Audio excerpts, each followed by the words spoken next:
lanketa egiten, Garatea estudioetan, bukatzen, Mr. Kaki, Mr. Joserra, Joni eta Ima.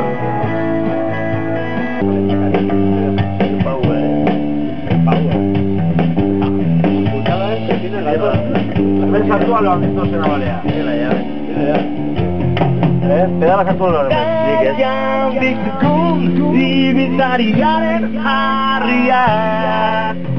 Ez aldezakun mozkortziaren odola. Además lo que importa son los inicios. Eso. En este caso... En este caso...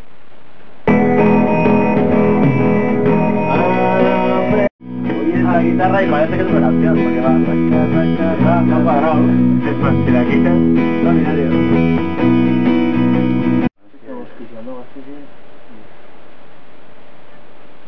Estamos mezclando. Estamos mezclando. En la parte del medio está un poco alto el piano igual. Pues la verdad es que sí. Me gusta mucho cómo está. A mí me llama la atención que igual está guay, el piano. La caja tiene bastante reverb, ¿no? La misma de todo el concierto. ¿Eh? ¿La misma? De todo. Ah, pues entonces... Lo que pasa es que está más comprimida porque le da más volumen para la compresión precisamente y da un efecto militar ahí guapo, sí. Entonces también la cola es como más larga. Tiene ese punto la canción, punto militar, sí. Está buscado, sí.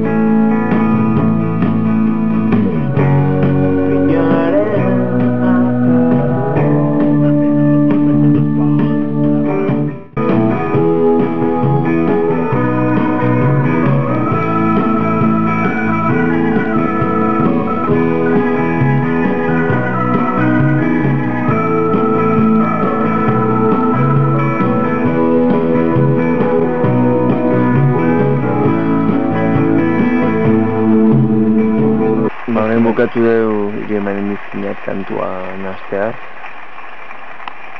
Ja bukatzen gaude eta minkatuta. Iritsi dira eskuntitza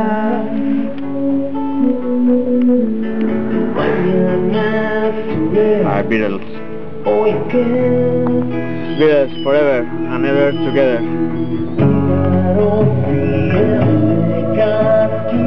The Bible of the pop rock.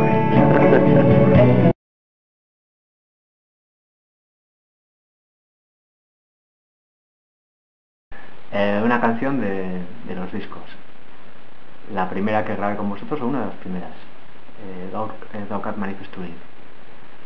En aquella canción metimos un Hammond, metimos un piano y fue la primera vez que en una canción de Bertsean había teclados y aquello cogía otra entidad, ¿no? Otra entidad. Una canción que era de guitarras, de repente cogía pues otra dimensión. De aquella me acuerdo mucho. Kantuen artean bat aukeratu beharko banu, bideartean abestia aukeratuko nuke ez. Izan zen gure lehen kantuetako bat, gure lehen Maxian jaso genuen abestia. Eta gero denbora luzez aztertu dut eduki genuen kantua. Eta gero zuzeneko diskoa prestatzeko garaian, Kaletiko gora ekarri genituen gure abesti zaharrak. Eta orduan konturatu ginen kantu hori gutaz ari zela izketan, ez? Eta orduan izan zen deskubrimendu moduko bat. Eta orain berriz sentitzen dugu gure bezala. En Leidor, Cerotic así, porque esa canción, cuando la grabamos, tenía un Hammond que el grupo censuró, con muy poco acierto. Y en el disco, en el San Barén, no está ese Hammond. Pero afortunadamente en el Leidor lo que hacía el Hammond, aquel Hammond censurado, se convirtió en piano y ahí está cojonudo. Zuzeneko kantuen artean, bueno, batetik atsegin ditut ni ustez kantu horrek baduela zerbait zuzenean, ez? Indar bat eta gero bukaeran jotzen dugu normalean eta festa moduko bat izaten da. Eta ni ustez hortan kontuatu nintzen kontzertuan, azkenean iritsi da zuzeneko grabatzeko garaia eta gozatzen ari gara, ez? Y en las mezclas iritsi dira noticias. Joder, cómo ganó esa canción. Y qué bien, qué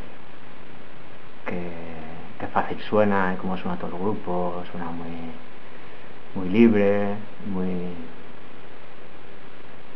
suena de puta madre. Eta gero nazketetan, ez dakit, igual berriena delako, niztet grafiti abestiak badu zerbait ezberdina dena, eta gero orain nazketetan ere birbaieztatzen dut hori, ez dut la kantunek badula beste zerbait eta zesanik emango duena.